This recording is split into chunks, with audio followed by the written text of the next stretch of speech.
Nós vamos então, queridos, abrir a palavra de Deus para o nosso ensino, na carta de Paulo aos Efésios, capítulo 6. Paulo, escrevendo aos Efésios, capítulo 6. Nós vamos ler dos versos 10 ao verso 13. Efésios 6, 10 a 13. Lido o texto, não feche a sua Bíblia, por favor. Eu preciso que você acompanhe comigo a exposição desse texto. O apóstolo Paulo escreve assim: quanto ao mais, sede fortalecidos no Senhor e na força do seu poder. Revesti-vos de toda a armadura de Deus, para poderdes ficar firmes contra as ciladas do diabo. Porque a nossa luta não é contra o sangue e a carne, e sim contra os principados e potestades, contra os dominadores deste mundo tenebroso, contra as forças espirituais do mal nas regiões celestes. Portanto, tomai toda a armadura de Deus, para que possais resistir no dia mau, e depois de terdes vencido tudo, permanecer inabaláveis. Amém. Meus amados, o apóstolo Paulo, nesta carta, ele apresenta logo no capítulo 1, o grande plano de Deus na nossa salvação. Um plano eterno, quando Deus nos escolhe antes da fundação do mundo, quando Jesus Cristo nos redime pelo sacrifício da sua cruz, e quando o Espírito Santo nos sela para o dia da redenção. Paulo começa mostrando que o Pai, o Filho e o Espírito Santo estão envolvidos na nossa salvação. No capítulo 2, ele trata de como Deus nos tira da morte para a vida.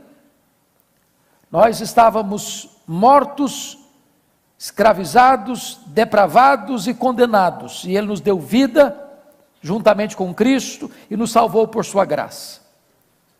Ainda no capítulo 2, Paulo diz que Deus juntou dois povos, que eram inimigos, judeus e gentios, e fez deles um só povo, uma só igreja, uma só família. No capítulo 3, ele vai mostrar que o Evangelho é o grande mistério de Deus que foi revelado a nós, quando Deus inclui judeus e gentios num único povo. No capítulo 4, ele vai mostrar a necessidade de sermos um só povo, a unidade, a santidade. E ele então vai revelar para nós, no capítulo 5, o fato de que nós precisamos ser cheios do Espírito Santo. Então trata dos relacionamentos harmoniosos dentro da família e no trabalho. Mas antes de concluir essa carta, ele mostra para nós que nós estamos em guerra. Nós estamos numa luta sem pausa e sem trégua. Esta luta não é uma luta apenas humana, terrena, mas é uma luta sobre-humana nas regiões celestes. E é muito importante entender, portanto, que a vida cristã não é uma ilha paradisíaca, não é uma colônia de férias. A vida cristã não se desenrola numa estufa. A vida cristã não acontece aí blindados dos problemas da vida. Nós estamos em guerra, nós estamos numa luta sem pausa, sem trégua, 24 horas por dia. E nessa luta, irmãos, nós precisamos evitar dois graves extremos, ou dois graves perigos. O primeiro perigo que nós precisamos evitar é subestimar o inimigo. Não dá para você guerrear se você não sabe com quem você está guerreando. Não dá para você lutar sem saber quem é seu adversário. Se você subestimar o inimigo, você corre um grande risco de ser atingido por ele. O diabo não é um mito, não é uma lenda, não é uma energia negativa. Ele é um ser pessoal, estrategista, maligno, perigoso.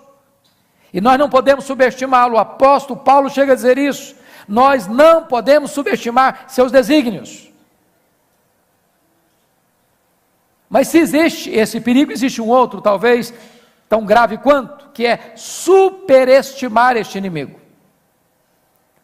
É ficar com medo dele. A Bíblia em momento algum nos manda temer o diabo. A Bíblia nos manda temer a Deus e resistir o diabo. O problema não é a presença do diabo, o problema é a ausência de Deus. Se você está com Deus, então você está protegido. Se Deus é por nós, quem será contra nós? Há muitos que falam mais no diabo do que em Jesus. O nosso foco é Jesus, a nossa alegria é Jesus, a nossa segurança está em Jesus, a nossa paz está em Jesus, a nossa proteção está em Jesus.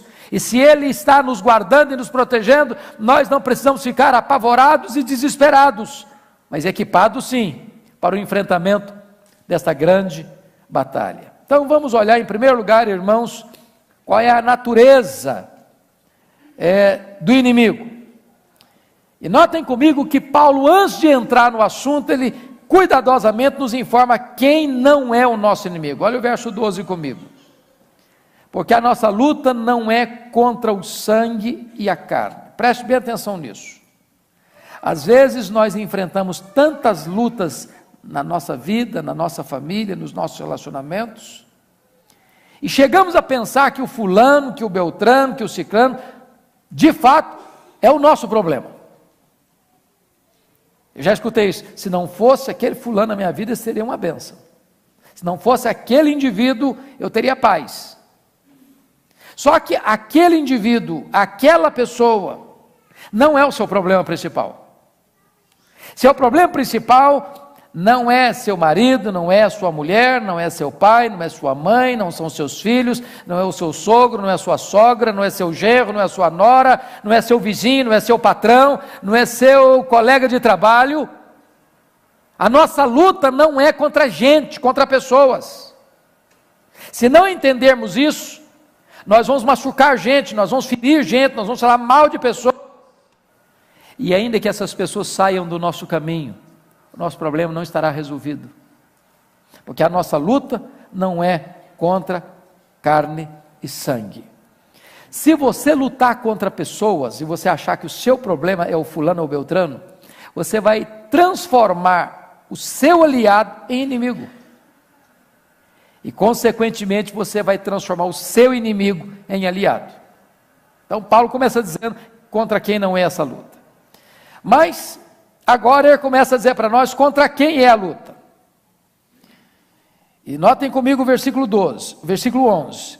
Revestivos de toda a armadura de Deus para poderes ficar firmes contra as ciladas do diabo. Aqui ele cita esse personagem, que significa aqui acusador. E ele tem diversos nomes na Bíblia: diabo, Satanás, Lúcifer, antiga serpente, dragão, Belzebu, Apolion, Abaddon, inimigo, adversário, acusador, tentador, maligno, pai da mentira, assassino, Deus deste século, príncipe da potestade do ar, e outros mais. E você começa a notar o seu currículo. Então não subestime esse inimigo. Você está enfrentando um inimigo desse quilate, desse jaez. Mas ele não é onipotente, ele não é onipresente, ele não é onisciente, mas ele não está sozinho. Olha o verso 12 comigo ainda. Porque a nossa luta não é contra o sangue e a carne, sim contra os principados e potestades, contra os dominadores deste mundo tenebroso, contra as forças espirituais do mal nas regiões celestes. Aí você começa a entender algumas coisas. Primeiro, o reino das trevas possui uma organização. John Mackay chamou isso de a ordem da desordem. O diabo não é tão tolo a ponto de não ser organizado. Existe uma estratificação de poder, existe uma escala de comando, existem demônios e demônios. Nem toda luta espiritual tem o mesmo grau de intensidade. Dr. Mark Lloyd Jones, no seu livro Combate Cristão, que talvez seja a melhor obra sobre batalha espiritual na língua portuguesa, disse que há demônios e demônios, e é nesse sentido que Jesus Cristo disse: esta casta não sai senão com oração e jejum. Ele está dizendo com isso que há determinados enfrentamentos nessa batalha mais intensas do que outras. E aqui o apóstolo Paulo nomeia essas estratificações de poder, quando ele chama de principados, potestades, dominadores deste mundo tenebroso e forças espirituais do mal. Mas mais do que isso, irmãos, se vocês estão notando, toda essa estrutura maligna tem um propósito: é combater a igreja, é se opor à igreja, é atacar a igreja, é desarticular o poder da igreja, é distrair a igreja, desviar a igreja do foco, é empurrar a igreja para o mundo, para o pecado, aquilo que é contrário à vocação da igreja, ao chamado da igreja, à missão da igreja. Isso é tão importante entender, sabem por quê, meus amados irmãos? Porque significa então que não tem campo neutro, que não tem zona cinzenta, dizendo o seguinte: bom, eu não estou nem lá e nem cá. Não tem zona neutra. Todos nós, ou somos um guerreiro, ou somos uma vítima. Não há outra saída. Há um quadro muito antigo, que era até colocado em alguns templos, e eu já vi em alguns lugares, lá, muito antigo, chamado o quadro dos dois caminhos.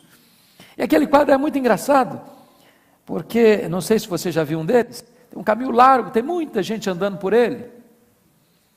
Aí tem um boteco aqui, tem uma boate lá, tem um campo de futebol lá, tem gente bebendo, tem gente dançando, tem gente festejando, e muita gente caminhando por ele. Caminho largo, conduz para a perdição. Depois o quadro apresenta uma outra cena de um caminho estreito, pouca gente andando por ele, íngreme, difícil. Só que o quadro apresenta um fato curioso lá. Tem um grupo de gente que está antes da bifurcação, antes da encruzilhada. Ou seja, um grupo lá que não está nem no caminho largo, nem no caminho estreito ainda. Um erro gritante. Um equívoco enorme de quem pintou o quadro. Porque não existe esse grupo antes dos dois caminhos. Ou você está no caminho largo ou no caminho estreito. Ou você está salvo ou está perdido. Ou você está indo para o céu ou indo para o inferno. Essa história de amigo do evangelho é uma linguagem que nós criamos, mas a Bíblia não ensina isso. Então preste bem atenção que nós estamos numa guerra. Ou você está alistado no exército de Cristo, ou você está dominado pelo império das trevas. Agora preste bem atenção, quais são as características desse inimigo? O texto vai nos informar. Primeiro, esses inimigos são poderosos. Se você ler comigo no verso 12, ele chama esses inimigos de principados, potestades, dominadores deste mundo tenebroso e forças espirituais do mal. O alcance deste inimigo é mundial. A Bíblia diz que o mundo inteiro jaz no maligno. A Bíblia diz que o diabo tem um reino. E a Bíblia diz que os súditos desse reino estão subjugados. A ponto de Paulo dizer em Atos 26, 18, que conversão é tirar uma pessoa da potestade de Satanás para Deus. A ponto de Colossenses 1,13 diz que conversão é você ser arrancado do império das trevas para o reino da luz.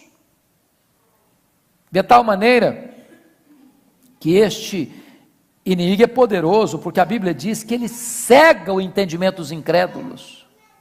A Bíblia diz que ele atua nos filhos da desobediência. Quando você vê tanta loucura por aí afora, tanta violência, tanta perversão, tanta inversão de valores, tanta confusão, tanta balbúrdia, pode ter certeza que concorrendo com tudo isso está esses agentes malignos, que atuam nos filhos da desobediência. Segundo lugar, esses inimigos, além de poderosos, eles são também malignos.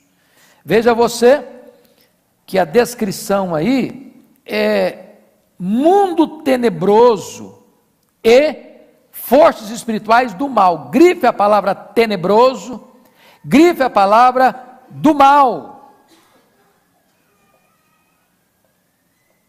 Meus amados irmãos, vocês não notam isso quando vocês leem os jornais? Quando vocês assistem os noticiários? Quando vocês olham o que está acontecendo no Brasil, nas ruas, nos becos, quando vocês veem o que está acontecendo hoje com a televisão brasileira, com o que se ensina e se passa lá, os bastidores, você começa a perceber que há toda uma trama para levar o homem para longe de Deus, para perverter a criação de Deus, para jogar no lixo os valores de Deus, para escarnecer dos princípios de Deus. A promiscuidade, a violência, a ganância, a opressão, a mentira, a feitiçaria, o ateísmo, tudo isso, meus irmãos, não é apenas produto da mente humana, também é, mas existem agentes malignos, existem nesse mundo tenebroso, está sendo orquestrado também por esses seres do mal, que agem na mente, que interferem nas estruturas de poder, político, econômico, social, na família.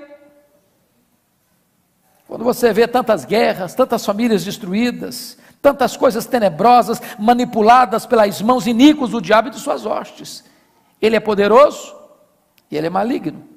Mas em terceiro lugar, esses inimigos são astutos. Olha o versículo 11: revestivos de toda a armadura de Deus para poder ficar firmes contra as ciladas do diabo. A palavra cilada no grego aqui é metodeia, de onde vem método, estratagema. O que significa isso? Significa que o diabo tem um arsenal de estratagemas, de métodos. Ele tem diferentes maneiras de abordar. Você pega lá Mateus 4, de 1 a 11, como é que ele aborda Jesus? Está com fome? Transforma pedra em pão. Ele chega na hora da sua necessidade. Ele chega parecendo ser pertinente. Ele chega apresentando para você solução fácil. Ele conhece o seu ponto fraco, o seu ponto vulnerável. Ele conhece o seu ponto que você acha que é forte. E talvez não há uma hora mais perigosa para nós do que nós acharmos que temos um ponto forte. Porque naquilo que você acha que você é forte, você não vigia. E a Bíblia diz assim: aquele que pensa estar em pé, veja que não caia. Talvez depois de Deus ninguém conhece você mais do que essas hostes. Eles estão ao seu redor, buscando uma oportunidade, buscando uma brecha, buscando um flanco aberto para atacar. Às vezes oferecendo um banquete de prazeres, às vezes na pressão, às vezes na sedução. Esse arsenal é enorme, ele é astuto, absolutamente astuto. Às vezes ele não vem com a fúria do leão, às vezes ele vem com a sedução da serpente. E o diabo nunca é tão perigoso quando ele é sutil, quando a sua voz é aveludada, quando ele chega de mansinho, querendo se aproximar, interessado, entre aspas, nos seus problemas, para aliviar você. Nós precisamos entender isso. A sutileza desse inimigo. Mas agora, terceiro lugar, eu gostaria que você olhasse comigo à luz do texto, quais são as estratégias dele. As estratégias. Primeiramente, eu queria que você fosse comigo brevemente para um texto que vai ser fundamental para entender este. Abra lá, depois a gente volta para cá. Lucas capítulo 11, versos 21 e 22. Depois você volta para Efésios. Lucas 11, 21 e 22. Eu queria convidar você para ler comigo. Vamos juntos. Quando o valente bem armado, guarda sua própria casa, fica em segurança todos os seus bens.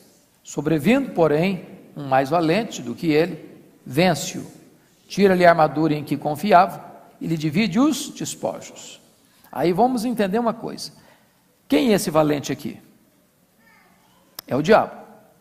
O que é que ele tem? Uma casa. Como é que está esse valente?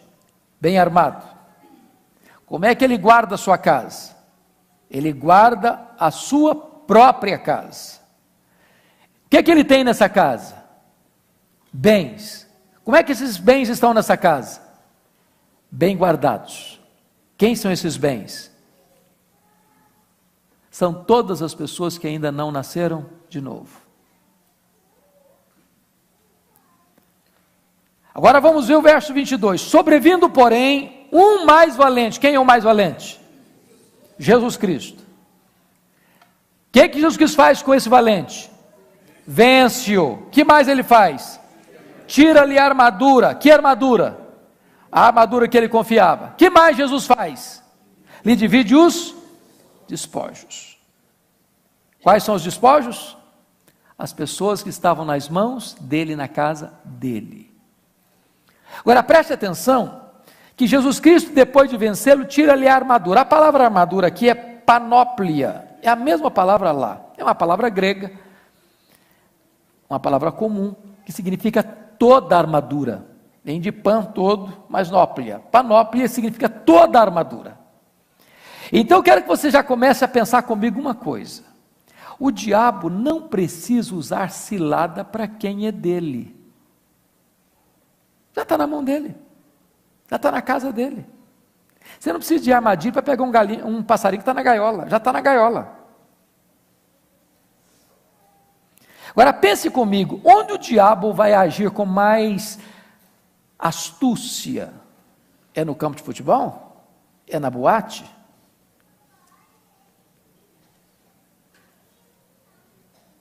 É no carnaval? É no bar da esquina onde as pessoas enchem a cara? Ou é na igreja? Onde você acha que ele escala os seus demônios mais tinhosos? Mais ardilosos? Mas eu quero chamar a sua atenção para um fato agora. Para um fato agora. É que o diabo não tem mais armadura, mas nós podemos ser revestidos de toda a armadura de Deus. Louvado seja o Senhor por isso. Quais são as artimanhas dele? Em segundo lugar, irmãos, a cilada do diabo contra a igreja. Primeiro, ele furta a palavra semeada no coração. Está lá em Mateus 13:19. Você já desconfiou de gente que frequenta a igreja 1 ano, 2 anos, 5 anos, 10 anos? Não foi convertido ainda? Você conhece gente assim? Eu conheço. Tem gente que pensa que o diabo não entra aqui. Eu quero dizer que todo momento de culto é um momento de batalha espiritual. É um momento em que a palavra está sendo semeada e o diabo está concorrendo para roubar a semente. Distrai você. Você escuta e parece que você não entende. Você escuta e aquilo entra no ouvido e sai no outro. Você escuta e aqui parece que não é com você que está falando. E ele vem e arrebata a semente. Quer ver outra coisa? Ele coloca dúvidas na medida em que você escuta a palavra de Deus. Não foi assim que ele fez com Eva? É assim mesmo que Deus disse? Aí você começa a questionar. Aí você começa a duvidar. Aí você começa a olhar para a Bíblia como um livro comum. Aí você acha que a Bíblia está cheia de erros. Aí você acha que a Bíblia é um livro arcaico. Aí você acha que a Bíblia é um livro que não tem fundamento à luz das novas descobertas científicas. E aí o diabo vai semeando dúvidas. E daqui a pouquinho cresce no seu coração a cisânia da incredulidade. porque você abrigou e hospedou na sua mente as dúvidas que foram instiladas no seu coração por esse inimigo. Terceiro, ele gera insatisfação. Essa é a artimanha dele. Meus irmãos, prestem atenção que a insatisfação é a semente que precede a queda. Foi assim com Eva. Eva estava num jardim, ficou insatisfeita no jardim. Foi assim com o filho pródigo, ele tinha a casa do pai, com mesa farta, ficou insatisfeito na casa do pai. Preste atenção, no momento em que você estiver insatisfeito com a vida que você tem, você está num grande perigo, botando os pés num caminho escorregadio. Quem planta insatisfação no coração é o diabo. Deus planta ações de graças e gratidão. Quarta artimanha dele, ele é capaz de trazer ingerências na mente de pessoas crentes. Foi o que aconteceu com Pedro. Acabara de afirmar: tu és o Cristo, Filho do Deus vivo, e agora ele repreende a Jesus quando Jesus diz que vai ser crucificado. Diz: não, Senhor, não faça isso. E Jesus arreda Satanás. Eu não sei se você já parou para perceber que às vezes passa pela sua cabeça algumas coisas muito esquisitas. Só passa pela minha ou passa pela sua também?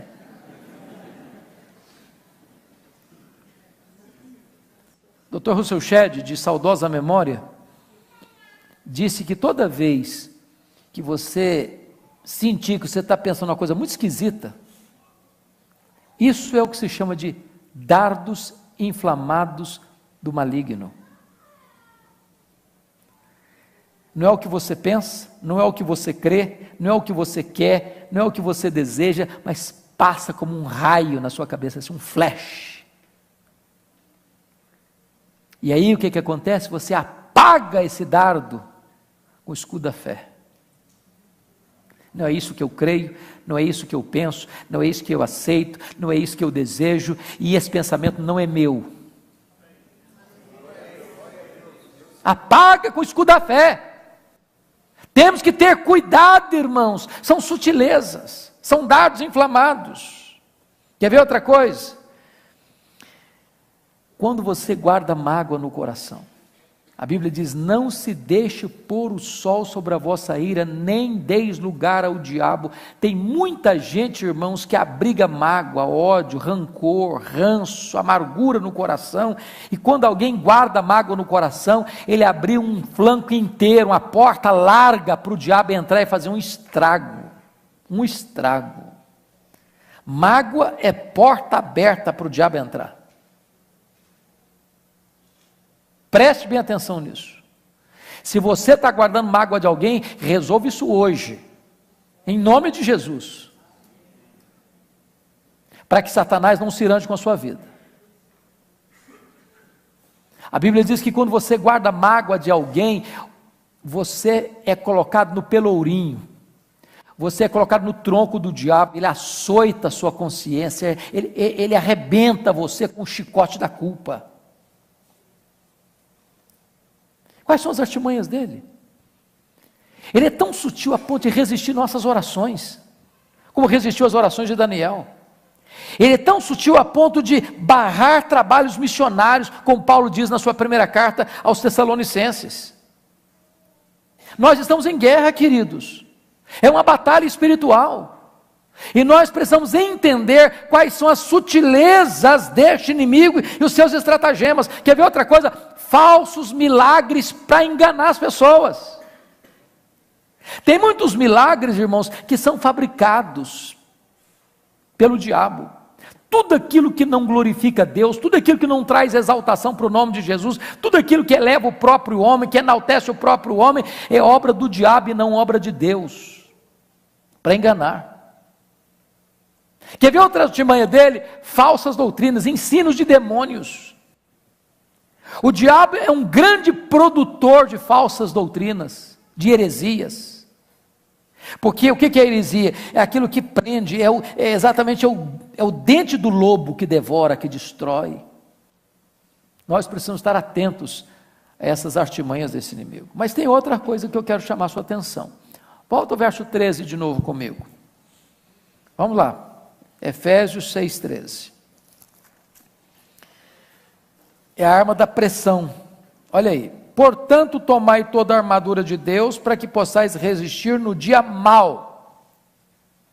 O que é o dia mau? O que é o dia mau? Se você está entendendo que nós estamos numa linguagem de guerra, e você já deve ter assistido alguns filmes de guerra, você vai notar que quando um comandante está orientando o seu pelotão, o seu exército, nem sempre se ataca, nem sempre. Tem hora que é estratégico recuar, refazer a estratégia, recompor o ânimo, estabelecer novas estratégias, e quando o inimigo, desatento, pensar que é trégua, inesperadamente se ataca de forma implacável, avassaladora. Esse é o dia mau. Quando você está despercebido, quando você já riu as armas, quando você não está percebendo que a luta está acesa, de repente lá de cima um comando, chumbo grosso no fulano, e parece que do momento que você levanta da cama até o momento que você volta para a cama, o dia foi atribulado, a tempestade vem forte, a pressão vem enorme, de todo lado você é flechado, de todo lado você é atacado, de todos os flancos você é cercado, é o dia mau.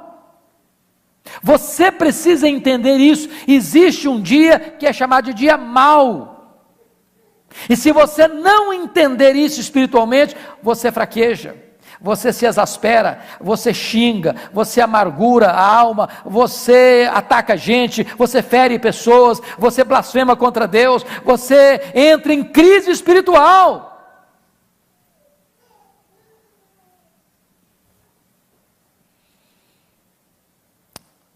Segunda coisa, olha a outra artimanha dele aí, é a estratégia da insistência. Volta de novo para o verso 13 comigo. Portanto, tomai toda a armadura de Deus, para que possais o quê?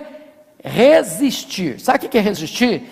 É aguentar firme, aguentar o tranco, é não arredar o pé, é não fugir, é não correr, é não dar as costas, é não se dar por vencido. Mas olha aí, depois de teres vencido tudo, para que possais resistir no dia mau, e depois de ter vencido tudo, não a metade, não 80%, depois de ter vencido tudo, aí você pode tirar férias. É isso que está escrito aí?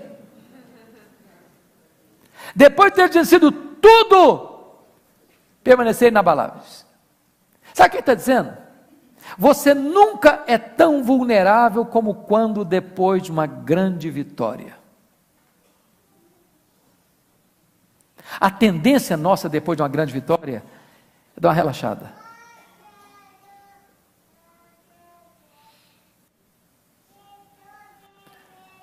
Quer ver uma coisa? Se você ler o livro Em Busca de Sentido, Viktor Frankl, ele disse que nos campos de concentração, quando estava lá aquelas coisas mais terríveis acontecendo, pouquíssimas pessoas se mataram. Elas queriam viver, elas lutavam para viver. Muitas pessoas, depois que a guerra acabou, depois que o campo de concentração acabou e que elas sobreviveram, muitas delas tiraram a vida.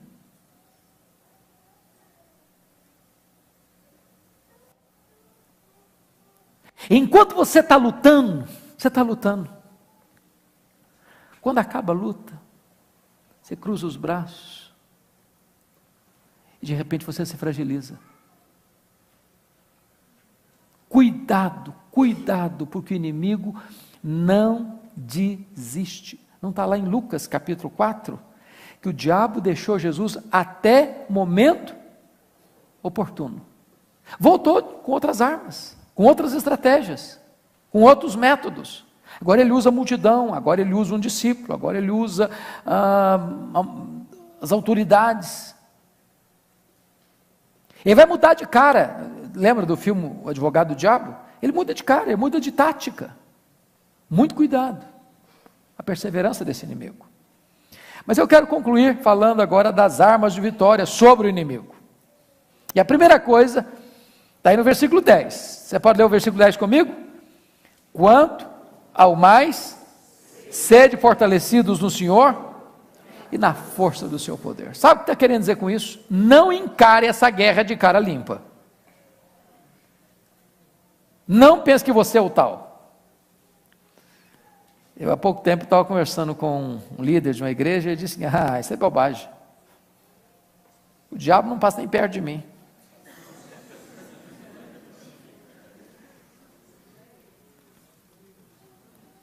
Que bobagem. Que bobagem. Essa batalha não se vence no braço da carne. Não se vence com altivez, com soberba, com arrogância. Se você não tiver o poder de Deus sobre a sua vida, você não tem forças. Você não resiste. Você fraqueja. Às vezes você ganha um round, mas depois você cai. Às vezes você diz: não, isso aqui eu sou bom, mas naquela outra área você é vulnerável. Os estudiosos dizem aí que são 3 áreas muito mais vulneráveis que as outras do ser humano: sexo, dinheiro e poder. Pode olhar aí as histórias. Via de regra, tem um desses 3 elementos envolvidos. Tem gente que você pode deixar o dinheiro do mundo ali perto deles, não é dele, ele não pega um centavo. Ele não é tentado com aquilo. Tem outra pessoa que vaidade não é a área dele, ele não tem nenhum desejo de se elogiar, de se enaltecer. Tem gente que lida com a questão sexual com tranquilidade. Outro não. Outra é vulnerável nessa área. Outra é vulnerável com dinheiro. Outra é vulnerável com a vaidade. Você acha que se conhece, mas você não conhece a você mesmo. Ou alguém que se conhece suficientemente. Tem hora que você não fica escandalizado com você, não? Eu tenho um colega que um dia disse assim: se a minha mulher me conhecesse como Deus me conhece, ela não ficava casada comigo um dia.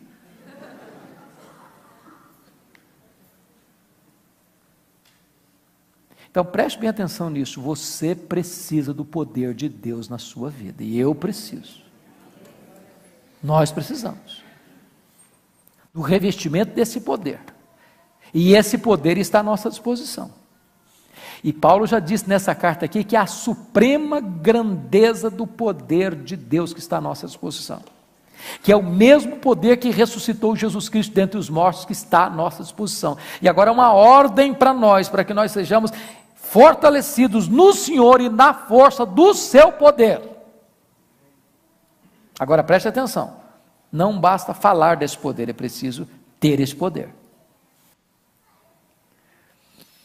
Eu já comentei com vocês, noutra ocasião, da experiência do pastor Erle Stigin, que pregou na missão Quacis-Abanto anos, armando uma tenda com resultados muito pequenos. Um dia ele está pregando, uma mulher se aproxima dele e pergunta assim: o senhor está pregando aí que o seu Deus tem todo o poder? E ele disse: é isso mesmo que eu estou pregando. E ela disse: não, eu preciso do seu Deus. Eu tenho uma filha endemoniada lá em casa, amarrada num tronco, com um bicho. Vão lá em casa para minha filha ser liberta. E o pastor Erlo disse que sentiu um calafrio na espinha e disse: meu Deus, e agora, o que é que eu vou fazer? E se não funcionar?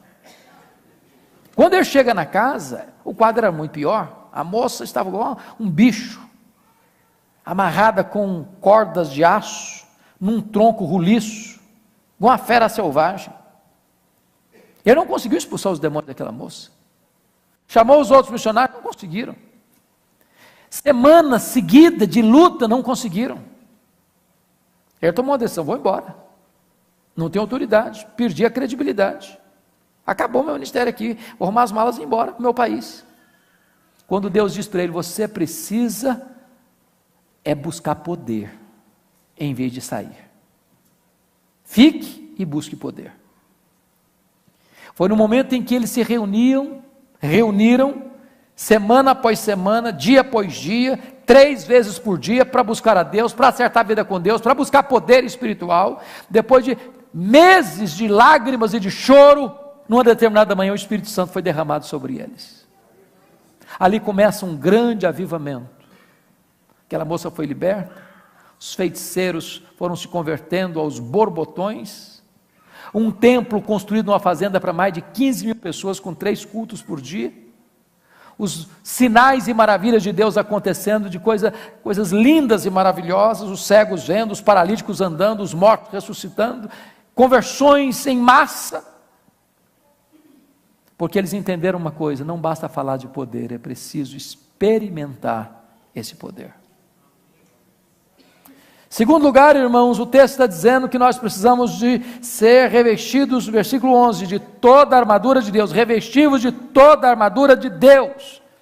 Ora, o diabo não tem mais armadura, a armadura dele foi tirada, mas agora toda a armadura de Deus pode ser colocada na sua vida, a panóplia de Deus pode entrar em você, protegendo sua cabeça, protegendo o seu peitoral, protegendo os seus pés, como escudo protegendo você. Toda a armadura de Deus. Não deixe flancos abertos, não deixe brechas na sua armadura. E outra coisa,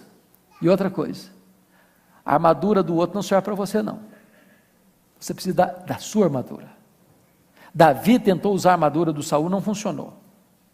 Você precisa da armadura, de toda a armadura de Deus, proteger sua mente, proteger seu coração, proteger seu corpo, proteger seus pés,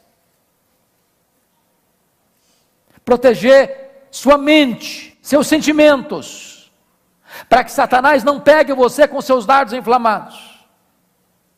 Nós precisamos de toda a armadura de Deus, amados. Mas, mais do que isso, queridos, nós precisamos de vigilância constante, depois de ter vencido tudo, permanecer inabaláveis. Você vigiou ontem, se vigiar hoje, amanhã também, semana que vem também. Não pode cochilar 1 minuto, não pode dar trégua 1 minuto. Nós estamos em guerra, e esse inimigo não tem piedade. Ele é maligno, ele é assassino, ele é ladrão, ele é destruidor. O preço da liberdade é a constante vigilância. E a minha oração é que Deus nos desperte para entender isso. Nós não precisamos ter medo, mas nós precisamos de cuidado. Precisamos andar com Deus, precisamos viver na presença de Deus. E eu quero concluir contando para vocês um fato que eu já contei aqui numa outra ocasião, mas eu sei que tem tanta gente nova e eu vou fazer isso, para vocês entenderem a necessidade que nós temos de buscar a Deus. Eu estava pregando num culto de formatura do seminário de Recife, há alguns anos. E quando eu terminei de pregar naquele culto de formatura, uma programação belíssima, um dos formandos, que hoje é nosso missionário na Índia, veio a mim e me contou uma experiência muito marcante. Ele diz assim: pastor Hernandes, esse ano eu tive uma experiência muito marcante na minha vida. O que foi? Ele me contou. Eu fui, como seminarista, convidado para pregar uma série de conferências no aniversário de uma das grandes igrejas nossas no Brasil, numa capital das mais bonitas do Brasil. E não é comum uma igreja grande convidar para uma conferência um seminarista. E de regra se convida um pastor experiente, conhecido. Então ele se sentiu muito honrado com aquele convite. Ficou muito feliz de receber aquele convite. E ele então botou seus melhores sermõezinhos na mala, seu melhor terno na mala e partiu para lá. Para desfrutar de um tempo mais de comunhão, o pastor não mandou para um hotel, mas hospedou na sua própria casa. E estava começando o trabalho, sexta-feira à noite, todo feliz. Só que ele não contava com o imprevisto. Antes de ir para a igreja, aparece na casa do pastor uma mulher muito apavorada. Diz: pastor, tem uma mulher endemoniada lá perto da minha casa, está um transtorno lá. Está uma pequena multidão ao redor da casa, ninguém tem coragem de enfrentar o problema, está um negócio horroroso. Então nós vim aqui para o senhor ir lá para resolver o problema. Aí o pastor disse assim: olha, irmã, que coisa interessante. Acaba de chegar de Recife um santo homem de Deus preparado para esse trabalho. Olha a encrenca do seminarista. E ele começou a tremer as pernas. Falei: meu Deus, eu caí numa enrascada. E ele não chegou a dizer, mas vontade dele dizer: eu só vim avisar para vocês que eu estou indo embora.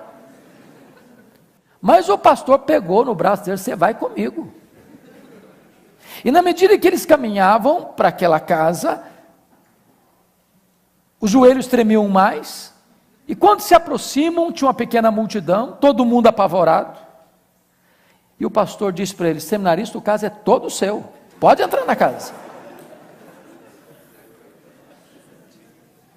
E ele, com muito medo, entrou.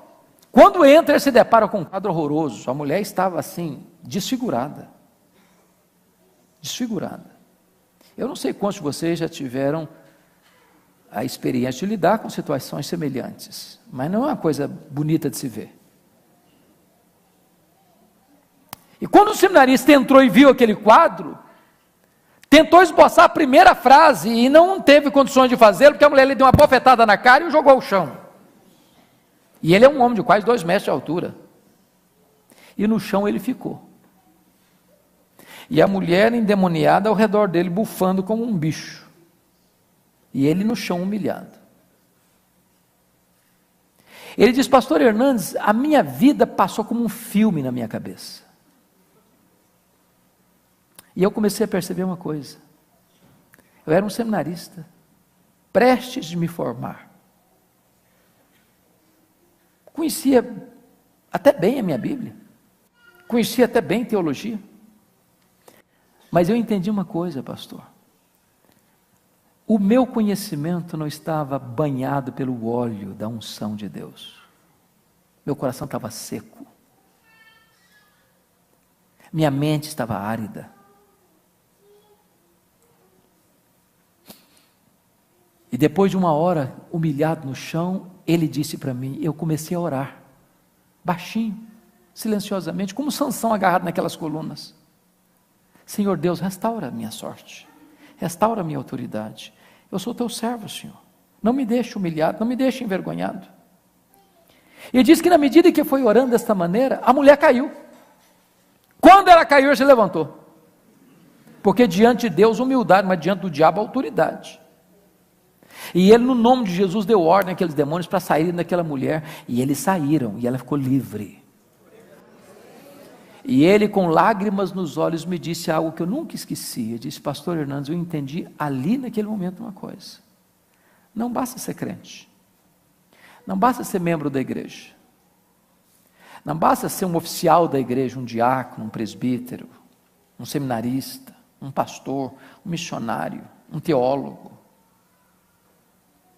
É preciso ser revestido com o poder de Deus. Você e eu precisamos desse poder.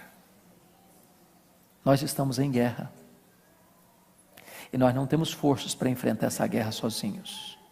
Nós precisamos ser revestidos com esse poder. Nós precisamos de toda a armadura de Deus. Eu queria que você fechasse seus olhos agora, curvasse a sua fronte. E você falasse com Deus. Colocasse a sua vida nas mãos de Deus.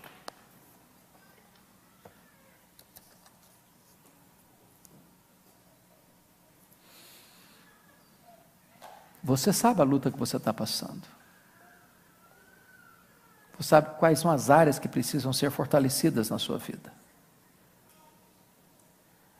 Você sabe se tem brechas no seu escudo que precisam ser tapadas. E Deus nos trouxe aqui hoje, irmãos, para nos capacitar, para nos dar sua armadura, para nos fortalecer com poder.